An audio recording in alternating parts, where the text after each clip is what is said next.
Hello guys, इसी तरह के और भी वीडियो देखने के लिए चैनल को लाइक एंड सब्सक्राइब जरूर कर लें, जिससे हमारा नोटिफिकेशन आपको समय समय में मिलता रहे। आज हम देखेंगे रेलवे में पास पीटीओ कितने मिलते हैं, इसके नियम क्या हैं और रेलवे कर्मचारी के पास के परिवार में कौन कौन शामिल होते हैं और आश्रित उसके कौन कौन हैं, ये सभी जानकारी आपको इसमें दिखाएंगे। तो आप शुरू से लास्ट तक ज़रूर देखें, जिससे आपको संपूर्ण जानकारी मिलती रहे।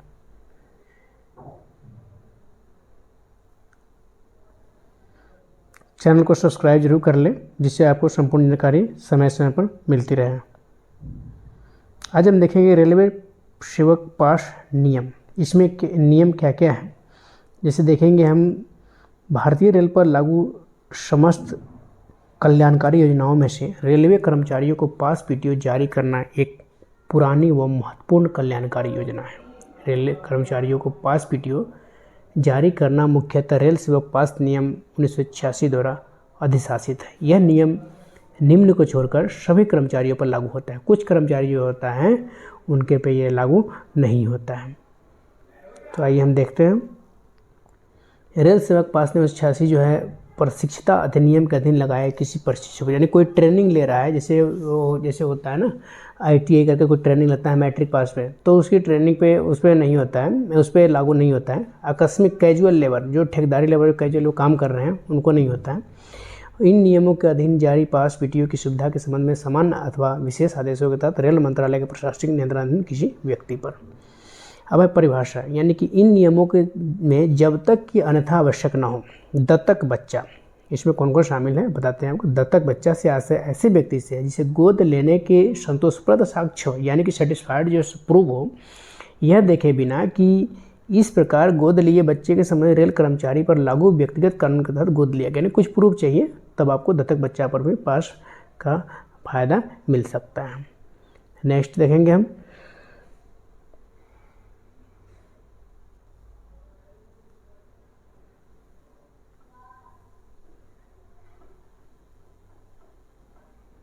उसके बाद देखेंगे हम परिचारक, यानी अटेंडेंट जिसको बोलते हैं इंग्लिश में।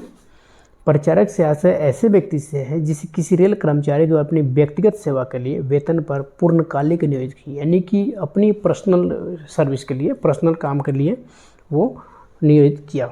उसके बाद है आश्रित। हम लोग जानते हैं ना, आश्रित पता नहीं चलता कभी किसी को आश्रित कौन होता है, क्या है। तो आज हम आश्रित देखेंगे। रेल कर्मचारी जिसके पिता की मृत्यु हो चुकी है उसके आश्रित संबंधी से आशय है, जैसे माँ, जिसमें तलाकशुदा भी शामिल है, यानी कि पिता की मृत्यु हो चुकी है तब उसमें माँ शामिल है।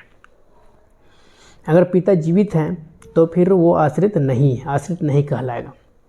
उसके अलावा अविवाहित तथा विधवा बहन, भाई, सौतेला भाई जिसकी आयु 21 वर्ष से कम हो तथा वो रेल सेवक के साथ रहता हो, पूर्ण रूपेण रेल सेवक पर आश्रित, यानी कुल मिला के आश्रित हो रेल सेवक पर, वही आश्रित कहलाता है।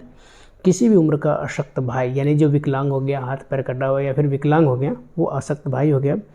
और भाई जो 21 वर्ष की उम्र पार कर चुका हो किंतु वह किसी पंजीकृत शैक्षणिक संस्था का नियमित विद्यार्थी हो, तो वो भी इसके दायरे में आ जाए। कानूनी रूप से तलाकशुदा बहन भी इसमें आश्रित में गिनती हो जाएगा।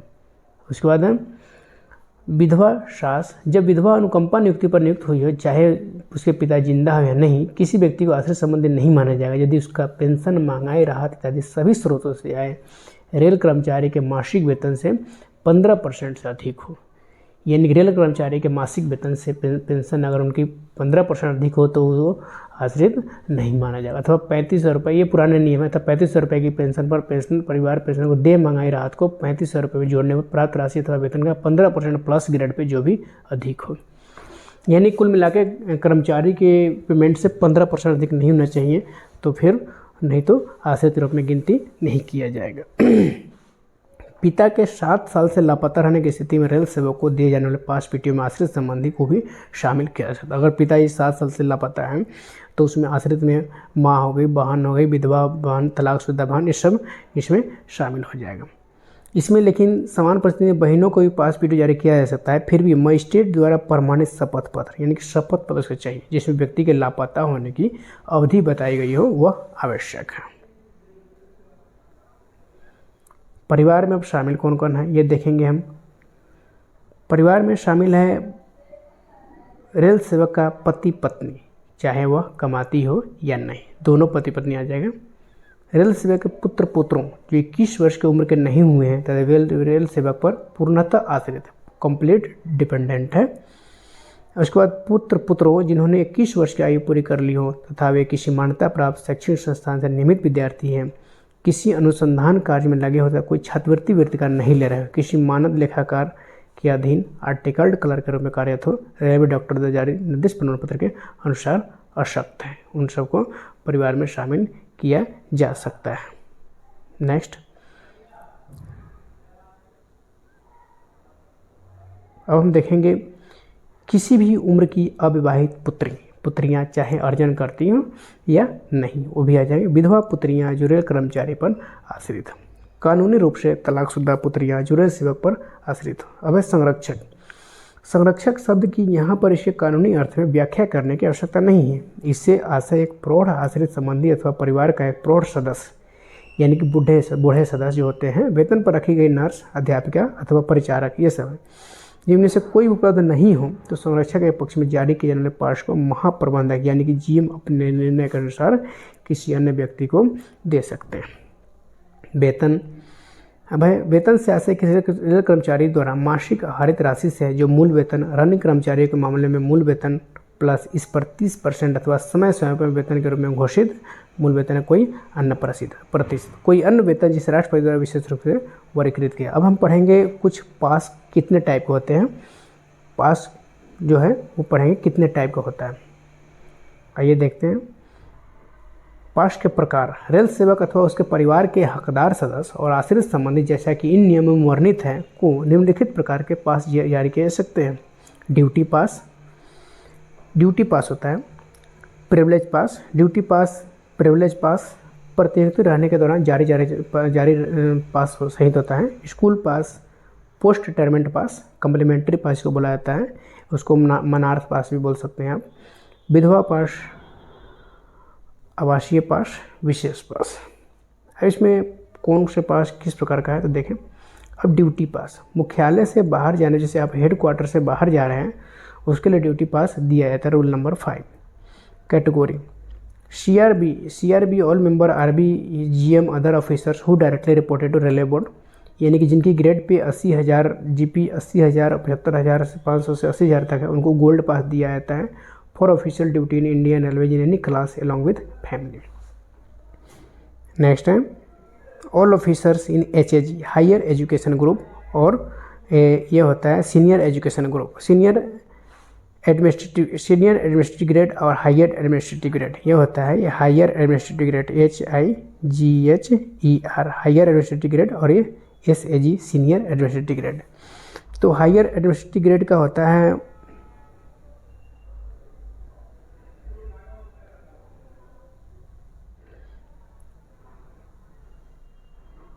हायर एडमिनिस्ट्रेटिव ग्रेड में ये है कि 67,000 से 79,000 यानी 79,000 तक हायर एडमिनिस्ट्रेटिव ग्रेड में, और senior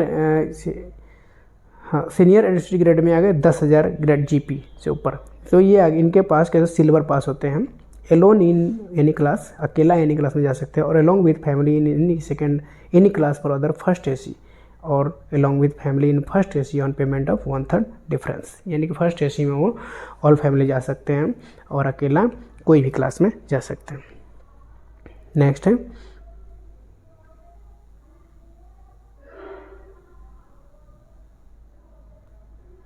all officers in selection grade 8700, यानी कि 8,700 जो भी हो जीपी जिनकी, और all officers with more than 3 years service in grade यानी कि 7600 जीपी। इनकी मूल्य bronze pass, first A pass holders with first AC authority bronze pass मिलता है इनको। एलोन इन एनी क्लास और along with other family in first AC, इनको भी उसी मिलता है सेम। नेक्स्ट है all other group AB gazetted officer 4800 to 7600, यानी कि 4800 से 7600 जो ग्रेड पे जिनकी जीपी है उनको bronze pass first A pass holder मिलता है। Entitle the holder to travel in any class of other than first AC along with family, यानी कि फर्स्ट AC छोड़ के किसी भी अदर क्लास में ये जा सकते हैं।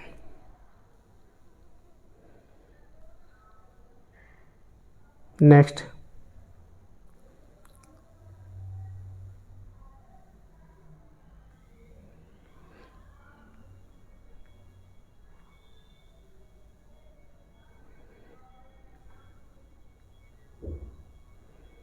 ये ऑफिसर लोगों के परिवार के वापसी के लिए पास है जो दिखाया गया है इसमें। यदि समूह ए और बी का कोई रेल सेवक अपने दौर टूर के बीच अपने परिवार को पीछे छोड़कर हवाई जहाज यातायात से किसी अन्य साधन से मुख्यालय को वापस आ जाता है तो उसके परिवार की सुविधा के लेखे पर उन्हें वापस मुख्यालय लाने के लिए वापसी यात्रा पास अनुमति दी जा सकती है। समूह ए के प्रशिक्षु के परिवार को भी उसके प्रशिक्षण की अवधि में विभिन्न स्थानों के लिए साथ ले जाने पर प्रशिक्षण के दौरान ड्यूटी पास में शामिल किया जा सकता है। आकस्मिक अवकाश के अलावा अन्य छुट्टी लेने पर ड्यूटी समय के साथ ड्यूटी पास स्वीकार्य नहीं है। अब है आकस्मिक अवकाश को छोड़कर अन्य किसी प्रकार की छुट्टी स्थानांतरण पर जाने अथवा सेवा से निलंबित यानी सस्पेंड हो गया हो, पदच्युत या रिमूवल फॉर सर्विस जैसे भी मामले ड्यूटी पास मेडल पास कर्मचारी द्वारा जमा कराना होगा। यानी कि आपको रिमूवल फॉर सर्विस कर दिया हो या फिर सस्पेंड किया हो तो आपको ड्यूटी पास क्या हो ऑफिस में जमा करा देना चाहिए।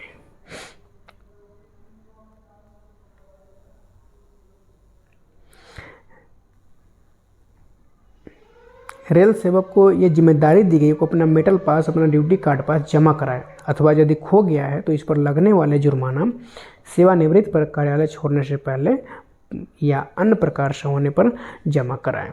रेल सेवक को पास अनुभाग से अनापत्ति यानी कि एनओसी करके और समापन भुगतान का बकाया जारी होने से पूर्व संबंधित प्राधिकारी को जमा करा देना चाहिए। यानी कि एनओसी यानी जमा कराकर एनओसी ले लेनी चाहिए। नेक्स्ट, ड्यूटी पर रहने के दौरान ईएमयू गाड़ी के कैब द्वारा यात्रा करने के लिए ड्यूटी कार्ड पास आवश्यक पृष्ठांकन किया जाना चाहिए। नेक्स्ट, अब प्रिविलेज पास मिलता किसको कौन सा पास मिलता है ये देखें। छठे सातवें वेतन आयोग के क्रियान्वयन बाद रेल सेवकों को सुविधा पास नीचे दिए योग्यता अनुसार दिए हैं। जैसे पढ़ेंगे ग्रुप ए और बी गेस्टेड ऑफिसर के लिए क्लास ऑफ प्रिविलेज पास, यानी कि जो हम प्रिविलेज पास वो होता है यानी कि जो हम घर आने जाने के लिए या फिर कहीं आने जाने के लिए लेते हैं ड्यूटी छोड़ के, तो वो प्रिविलेज पास कहलाता है। और पीटीओ तो ये फर्स्ट क्लास का प्रिविलेज पास मिलता है इनको, फर्स्ट क्लास का यानी कि पास मिलता है। और इनको पीटीओ जो है 6 सेट पर ईयर मिलता है, 6 set per year PTO, 6 set per year PTO. और इन केस ऑफ पास भी 6 सेट पर ईयर और पीटीओ भी 6 set per year. In case of those railway employ who had opted the compulsority government under the scheme of widow pass entitlement would be limited for 4 set of privilege ticket order. यानी कि अभी officer A B grade के ए भी group के जो gazetted officer है उनको first class ए पास मिलता है, 6 सेट पर ईयर पास और 6 set per year PTO. Next, non gazetted वाले को देखते हैं। नॉन गेस्टेड में आ गया यानी कि 4200 ग्रेड पे यानी कि 4200, जो 4200 ग्रेड पे है उनको फर्स्ट क्लास का प्रिविलेज पास मिलता है 1 set per year up to end of 5th year तक, यानी कि 5 साल तक 1 सेट मिलेगा। और 5th year of railway service 3 set per year after 5 years of railway service, यानी कि 1 सेट 5 साल तक मिलेगा और 3 सेट 5 साल कंप्लीट होने के बाद मिलता रहेगा। 6 set PTO 6 set per year in case of those railway, यानी कि 6 सेट पीटीओ इनको मिलता रहेगा हमेशा, 6 सेट पीटीओ इनको हमेशा मिलेगा। और पास 1 सेट पर ईयर 5 साल तक और उसके 5 साल के बाद फिर 3 सेट फर्स्ट क्लास का पास मिलता है। नेक्स्ट, 2800 ग्रेड पे यानी कि 28 ग्रेड पे वाले को सेकेंड क्लास ए का पास मिलता है जो, और 1 set per year up to the end of 5th year, यानी कि 5 साल तक 1 सेट मिलेगा और 5 साल कंप्लीट होते ही 3 सेट पर ईयर पास मिलना शुरू हो जाएगा। 6 set ticket per year 6 set PTO per year मिलता है, सेकेंड क्लास ए का पास मिलता है। अब देखेंगे नेक्स्ट, इन ग्रेड पे 1009 यानी कि 1900 ग्रेड पे वाले, यानी कि 1900 ग्रेड पे और 2800 ग्रेड पे से नीचे, 1900 ग्रेड पे से ऊपर 2800 ग्रेड पे से नीचे जो भी हो 1 second class A pass in a year, यानी कि 1 सेट पास पर ईयर ए क्लास सेकेंड क्लास ए का मिलता है और बाकी 2 सेट स्लीपर क्लास का मिलता है। इनको भी पीटीओ वैसे ही 6 सेट पीटीओ पर ईयर मिलता है।